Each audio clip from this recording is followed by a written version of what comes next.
மக்களையும் இந்த மண்ணையும் நீர்வளத்தையும் பாதுகாக்க வேண்டி ONGC நிறுவனத்தை எதிர்த்து போராடிய தலைவர் PR பாண்டியன் அவர்களுக்கு 13 ஆண்டு சிறை தண்டனையும் கைது செய்திருக்கிறார்கள்.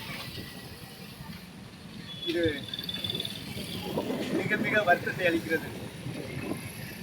இந்த மக்களுக்காக போராடிய தலைவர்களை கைது செய்வது இதுவே முதல் முறையாகும்.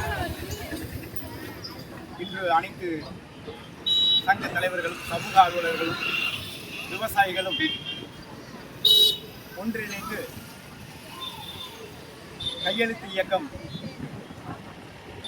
தஞ்சாவூர் மாவட்டம் ஒரத்தநாடு தாலுகா கோனூர் நாடு முனியுண்டார்கோட்டை செல்லமட்டி மண்ணில் முதல் முறையாக இன்று கையெழுத்து இயக்கம் நடைபெற்றது.